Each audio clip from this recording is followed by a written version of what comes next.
এমনিতে কাছের যারা আছে তাদের সবার সাথে তো মোটামুটি আলাপ করা হয়, আলাপ আলোচনা করেই একটা জায়গায় পৌঁছাই। তারপরেও ভীষণ বাইন্ডিংস থাকতে চাই না, ভালো লাগে না। নিজের জীবনের সবচাইতে ভুল সিদ্ধান্ত কোনটা বলে মনে হয়? নিজের জীবনের সবথেকে বড় ভুল কী ছিল সেটার প্রতি প্রশ্ন ছিল শাকিব খানের উপরে, এবং শাকিব খান কি জবাব দিয়েছেন তা আমরা বিস্তারিত শুনবো এই ভিডিওতে। এবং একটা ফোন আলাপের মাধ্যমে জানা যায় শাকিব খান কোনো বাইন্ডিং এর সাথে যোগদান দিতে চান না, এবং প্রশ্ন করলে তিনি বলেন। আর আমার বাবা একটা কথা খুব বলতো, যে আমার বাবা মাঝে মাঝেই বলতো যে কিছু কাজকর্ম তো করো, আর কিছু কাজকর্ম শেখো। তো আর শুধু মায়ের আঁচলের তলে থাকলে চলবে, একদিন তো নিজেও বাবা হবা। তো কিছু করো, মানে এই কাজকর্ম, কোরবানি দেয়া, তার সাথে দায়িত্ব নেওয়া থাকা, আর কি। হ্যাঁ, কিছু দায়িত্ব নেয়া। তা আমার কখনোই আমার মা সারাক্ষণ আর কাজ করতে আমার ঠিক আছে একটু দেখলেই হবে। তো বাবা হওয়ার পর মনে হয় যে আমার কাজ করার দিন চলে এসেছে। হয় না যে কলেজে মাত্র উঠেছি, পড়ছি, তো সবাই মিলে আমরা মার্শাল আর্ট শিখতাম। একবার 31st-এর সময় এমন হলো বিষয়টা যে 31st-এ তো আর মার্শাল আর্ট দেখানো যায় না। যেই ছেলেরা একটু ব্রেক ডান্স, আমার মহল্লায় অনুষ্ঠান হতো রাতের বেলায়, তো দেখতাম যে সব মেয়েরা অ্যাট্রাকশন শুধু তাদের দিকেই থাকতো, ভাবটা এমন যে ওটাই হিরো। তা আমরা সব ফ্রেন্ডরা মিলে ভাবলাম যে আসলে মার্শাল আর্ট তো শিখছি, কিন্তু মানে ইমপ্রেস তো কোনো কিছু করতে পারছি না, মানে কোনো লাভ হচ্ছে না কিছু। তাহলে কি করতে হবে, নেক্সট 31st-এর আগে আমাদের অনেক ভালো ডান্স শিখতে হবে, আর সিনেমার ডান্স শিখতে হবে, মানে হিরো স্টাইল মার্কা ডান্স। তো কোথায় শেখা যায়, কোথায় শেখা যায়, তারপর আমরা আজিজ ভাইয়ের স্কুলে আসলাম। আজিজ ভাই, আজিজ রেজা, ডান্স ডিরেক্টর। উনি আমাকে, তো আমার বড় ভাইয়ের মতো খুব স্নেহ করেন, খুব আদর করেন আমাকে। ওনার মাধ্যমেই আসলে ফিল্মে আসা আমার। হঠাৎ করে একজন লোক এসে আমাকে হাত ধরলো, এই তোমাকেই তো খুঁজছিলাম, কোথায় গিয়েছিলে? আমি তো মানে নার্ভাস, এফডিসির বাগানটার মধ্যে, আমাকে খুঁজছে, কোথায় গিয়েছিলাম, আমি কি করলাম? জি মানে ভাই, মানে আরে তোমাকে তো খুঁজতেছিলাম, তোমাকে দেখলাম শুধু একবার ঢুকতে, আমি কি ভাবছিলাম যে ছেলেটা কে, মানে নতুন সিনেমা বানাচ্ছি, সেখানে আমার একটা হিরো দরকার, সুন্দর একটা হিরো দরকার। আমার হিরোইন কনফার্ম হয়ে গেছে, সেই ডিরেক্টরটা ছিলেন আবুল খায়ের বুলবুল সাহেব। আচ্ছা। তারপর সেই 3 মাস রিহার্সাল করলাম, করলাম। ওখান থেকেই মোটামুটি রাজীব ভাই আমার খুব প্রশংসা করলেন, আরে বাহ ছেলেটা তো দেখতে দারুণ আর খুব ভালো ডান্স করে। আরে তখন রাজীব ভাই খুব ভূয়সী প্রশংসা করার পর তখন এই সোহান ভাই, কুদ্দুস ভাই, এরা সবাই মিলে ডিসাইড করলো যে আমরা ওকে নিব। মানে ফাইনালি আসলাম হচ্ছে সমস্ত একদম লাগেজ ফাকেজ নিয়ে, প্যাক ট্যাক করে একদম। একদম প্যাক ট্যাক করে, মানে সেই আশাই আসা, আর ফেরা হলো না। প্রথম প্রশ্ন, কিং খান শাকিব খান ছাড়া কোন হিরোকে বর্তমান সময়ে মনে হয় কখনো কিংবা অদূর ভবিষ্যতে নাম্বার ওয়ান হিরো হতে পারবে, মানে শাকিব খানের কাছে মনে হয়? অপশনগুলো হচ্ছে আরেফিন শুভ, বাপ্পি এবং সাইমন। ওরা তিনজনই কিন্তু ওদের মানে স্ব স্ব অবস্থান থেকে খুব ট্রাই করছে ভালো কাজ করার। শুভ ট্রাই করছে, শুভ আমার সাথে কাজ করেছিল পূর্ণদৈর্ঘ্য প্রেম প্রেম কাহিনীতে, কাহিনীতে। খুব ভালো কাজ করেছিল। আরো ভালো ভালো কাজ করছে শুভ, ভালো ভালো ছবিও রিলিজ হচ্ছে ওর।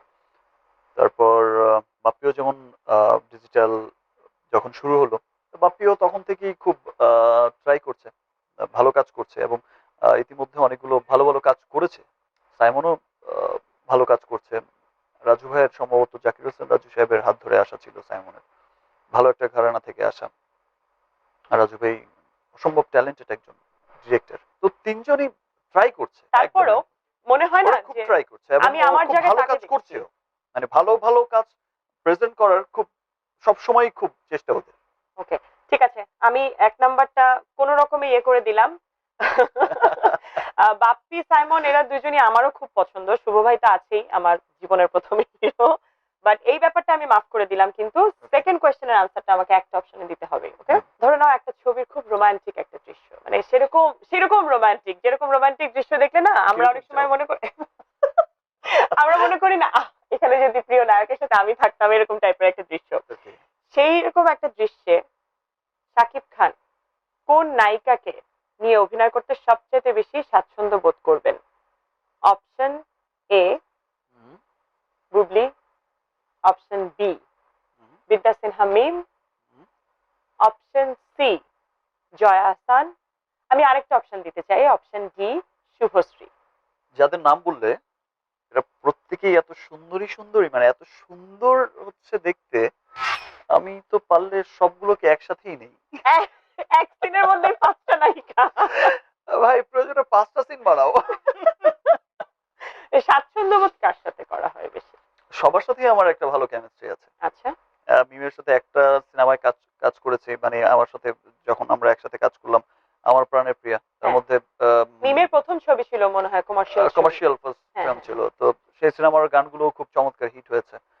আম, কি জাদু কি করেছো। জাদু করেছো জানি না। আর বুবলির সাথে তো গত কোরবানি ঈদে দুটি সিনেমা রিলিজ হয়েছিল, শুটার এন্ড বসগিরি। বসগিরির গান ছিল দিল দিল দিল দিল। দিল দিল হ্যাঁ, এন্ড হ্যাঁ। বুবলির নামের উপর যে গান ছিল। এই দুইটা গান তো আমার জানা মতে এখন পর্যন্ত সবচেয়ে হাইস্ট ভিউয়ার্স, মানে ইউটিউব চ্যানেলে। YouTube channel. জয়ার সাথে আমার দুটো সিনেমাই, একটা সিনেমারই মানে সিকুয়েল ছিল। পূর্ণদৈর্ঘ্যটা আমাদের এত হিট, প্রেম কাহিনী 2। হ্যাঁ এত সিনেমা এত হিট ছিল জয়ার সাথে, মানে পূর্ণদৈর্ঘ্য 1টা, সেটা সিকুয়েলই ছিল হচ্ছে পূর্ণদৈর্ঘ্য প্রেম কাহিনী 2। চমৎকার অ্যাক্ট্রেস, আর অসম্ভব ভালো একটা, মানে আর জয়া ওর সাথে আমার একটা ভালো বন্ধুত্ব আছে। কিন্তু তারপরেও Yes, আনসারটা yes, আমাকে super. এবার এক নামে আমি দিতেই হবে। সবাইকে চাই, না না না, সবাইকে চাইলে হবে না, এখানে এখন একজনকেই বাবা। চাইতে হবে। আমাকে সবগুলো দাও। না, যেমন আমি বলি ভাইয়া, আমি যেহেতু টেলিভিশনে অ্যাক্টিং করি, আমি যখন কোনো আমাদের তো কো অ্যাক্টরদের সাথে কিছু কিছু জায়গায় আমি যেমন কমফোর্টেবল, যেমন আমার হাজবেন্ডের সাথে আমি অ্যাক্টিং করতে মোটেও কমফোর্টেবল না। হ্যাঁ, যেমন তারপরে আমি যাদেরকে আমার ভাই ভাই মনে হয় তাদের সাথে আমি রোমান্টিক সিন করতে পারি না। বাট আমার এদের কাউকেই কিন্তু বোন বোন মনে হয় না। শাকিব খান বোকা নাকি চালাক, নিজেকে কোনটা মনে হয়? ভীষণ বোকা, ভীষণ। থার্ড কোয়েশ্চেন, ছোটবেলার 3জন প্রিয় বন্ধুর নাম। 3জন প্রিয় প্রিয় বন্ধুর মধ্যে আমার একজন হচ্ছে আমার কাজিন, আমার সাথেই থাকেন সারাক্ষণ। আমি তো মানে লাইফই পার করছি তার সাথে। মনির খুব কাছের একটা কাজিন আর খুব ভালো বন্ধু আমার। এন্ড দেন আর দুটা বন্ধু আছে, ওদের সাথে অনেকদিন দেখা হয় না, তারপর খুব ভালো বন্ধু ছিল ছোটবেলায়। একজন ছিল শামীম, একজন ছিল কাজী। ওকে, ফোর্থ কোয়েশ্চেন, আমার কাছে তো কোনোটাই মনে হয় না পরিবর্তন করা লাগবে, বাট তারপরও নিজের কাছে কি মনে হয় যে নিজের চেহারার কোন জিনিসটা এটা একটু এরকম হলে একটু এরকম হলে ভালো হতো? চেহারার কোন জিনিসটা, মানে ফিচার? আমার যা আছে আমি তা নিয়ে খুব হ্যাপি। একদম পারফেক্ট, একদম। এক্স্যাক্টলি। আল্লাহ তাআলা যেভাবে দিয়েছেন সেভাবেই হ্যাপি, কোনো কিছু পরিবর্তন করা লাগবে না। যেটা কখনো বলা হয়নি, অনেক কথাই বলা হয়নি, এই মুহূর্তে কোনটা মনে পড়ছে? অনেক কথাই বলা হয়নি, আর অনেক কথা অন স্ক্রিন বলতেও চাই না। আস্তে আস্তে। ফিস ফিস করে বললে তো সেই জায়গা পর্যন্ত পৌঁছাবো না কথা। নিজেকে কখন খুব একা মনে হয়? অ্যাট দ্য এন্ড, মানে নাইট টাইমটা মনে হয় একদম একা একা লাগে। সবাই তো যার যার মতো যার যার জায়গায় চলে যায়, তখন খুব লোনলি লাগে। পরের কোয়েশ্চেন, শাকিব খান কি রাগী? মাঝে মাঝে রেগে গেলে কি করেন? যেটা মাথায় আসে সেটাই করি। বেসিক্যালি কি হয়, যেমন আমি রাগ হলে খুব চিৎকার দিই 5 মিনিট, তারপরে ঠান্ডা হয়ে যায়। না, বাট আমার রাগ 5 মিনিটে ঠান্ডা হয় না। রাগটা জিয়ে থাকে। একদম। বাট সেটা কি পার্সোনাল লাইফ কিংবা কাজ কিংবা সব নিজের জায়গায়। শরীরকে ক্ষতি করে না? সেটা হয়তো করে, বাট এত হিসাব করলে আর জীবন চলবে? তো রাগ কন্ট্রোল করা সম্ভব হয় না? অনেক সময় না, আবার অনেক সময় এখন রাগ করলাম, এখনই মনে হয় যে ফাইন, এটা কি করলাম, কেন রাগ করলাম। ওকে, আপনার রাশি হচ্ছে মেষ, এরিস, রাইট? Very good. এই রাশির মানুষ কিন্তু প্রচন্ড স্বাধীন চেতা। আচ্ছা। হ্যাঁ, নিজেকে কতটুকু স্বাধীন চেতা মনে হয়? পুরোপুরি। মানে নিজের ডিসিশন নিজেই, এবং নিজেই নিজের জীবনের মালিক। আসলে নিজের ডিসিশন বলতে এমনিতে কাছের যারা আছে তাদের সবার সাথে তো মোটামুটি আলাপ করা হয়, আলাপ আলোচনা করেই একটা জায়গায় পৌঁছাই। তারপরেও ভীষণ বাইন্ডিংসে থাকতে চাই না, ভালো লাগে না। Very good. অ্যারিসদের এটা একটা খুব বড় বৈশিষ্ট্য। নিজের জীবনের সবচাইতে ভুল সিদ্ধান্ত কোনটা বলে মনে হয়? বলা যাবে না। ভুল সিদ্ধান্ত হচ্ছে বলা যাবে না।